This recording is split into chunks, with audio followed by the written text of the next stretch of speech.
আসসালামু আলাইকুম প্রিয় শিক্ষার্থীবৃন্দ।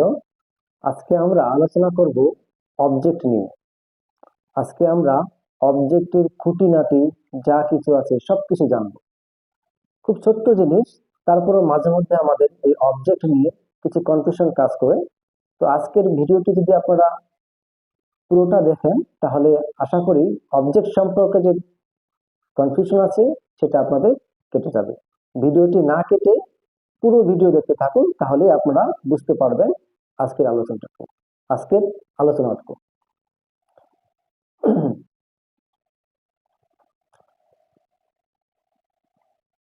অবজেক্ট, এখানে দেখতে পাচ্ছেন যে আমি আজকে অবজেক্ট নিয়ে আলোচনা করছি। ভার্বকে কি বা কাকে দ্বারা প্রশ্ন করলে যে উত্তর পাওয়া যায় তাই অবজেক্ট। অর্থাৎ ভার্বকে, আমাদের সাবজেক্টের মধ্যে যে ভার্ব থাকবে সেটাকে কি বা কাকে দ্বারা দিয়ে যদি প্রশ্ন করি তার ফলে যে উত্তর পাওয়া যাবে তাই হচ্ছে অবজেক্ট। আমি আবারও বলছি, সেন্টেন্সের মধ্যে যে ভার্ব আছে সেই ভার্বকে কি বা কাকে দ্বারা প্রশ্ন করলে যে উত্তর পাওয়া যাবে তাই হচ্ছে অবজেক্ট। এখন আমরা একটু উদাহরণ দেখে নিই। যেমন আই নো হিম, আমি তাকে চিনি। তাহলে যদি আমরা এখন নো কে প্রশ্ন করি কাকে চিনে, এই আই কাকে চিনে, তাকে চিনে, তাহলে এখানে হিমটা হচ্ছে অবজেক্ট। আই নো হিম, আমি তাকে চিনি।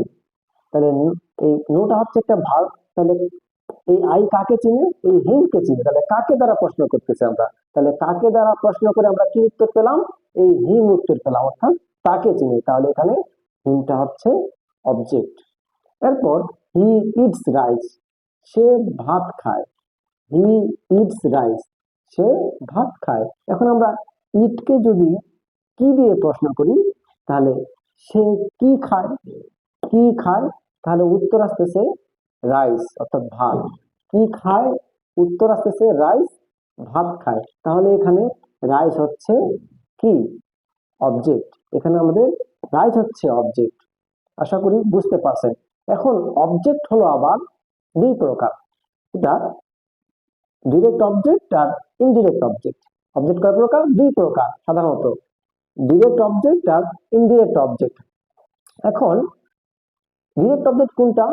যেটা যে দেখেন, ডিরেক্ট অবজেক্ট হলো বস্তুবাচক।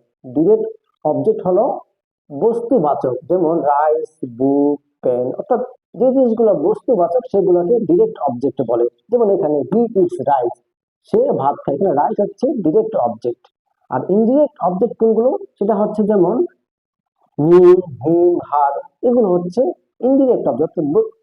এগুলো হচ্ছে ইনডিরেক্ট অবজেক্ট, অর্থাৎ ইনডিরেক্ট অবজেক্টটা হবে ব্যক্তিবাচক। যেটা ইনডিরেক্ট অবজেক্ট সেটা হলো ব্যক্তিবাচক। যেমন এখানে আই নো হিম, এখানে হিমটা হচ্ছে ব্যক্তিবাচক। তাহলে হিম হচ্ছে ইনডিরেক্ট অবজেক্ট আর রাইস হচ্ছে ডিরেক্ট অবজেক্ট। তাহলে আমরা কি পেলাম আজকে, যে কি বা কাকে দ্বারা, প্রশ্ন করলে যে উত্তর পাওয়া যায় তাই হচ্ছে অবজেক্ট। এবং অবজেক্ট হলো দুই প্রকার, একটা হচ্ছে ডিরেক্ট অবজেক্ট আর একটা হচ্ছে ইনডিরেক্ট অবজেক্ট। তাহলে ইনডিরেক্ট অবজেক্ট কোনগুলো? যেগুলো হচ্ছে ব্যক্তিবাচক, যেমন হি, হার, হিজ, দেম, এগুলো হচ্ছে ব্যক্তিবাচক যেগুলো, সেগুলো হচ্ছে ইনডিরেক্ট অবজেক্ট। আর ডিরেক্ট অবজেক্ট কোনগুলো? যেগুলো হচ্ছে বস্তুবাচক, অর্থাৎ রাইস, বুক, পেন ইত্যাদি, এগুলো হচ্ছে কি বস্তুবাচক, এগুলো হচ্ছে ডিরেক্ট অবজেক্ট। ডিরেক্ট অবজেক্টের আরো অনেক আলোচনা আছে, সেগুলো আমরা অন্য কোনো ভিডিওতে আলোচনা করব। তো আজকে আশা করি যে অবজেক্ট সম্পর্কে যে কনফিউশন ছিল আপনাদের মাঝে সেটা কেটে গিয়েছে। আশা করি ভিডিওটি ভালো লাগছে। যদি ভিডিওটি ভালো লেগে থাকে তাহলে দয়া করে লাইক, সাবস্ক্রাইব দিয়ে সাথে থাকুন এবং অন্যান্য যে আমার ভিডিওগুলো আছে সেগুলো দেখুন। ধন্যবাদ সবাইকে।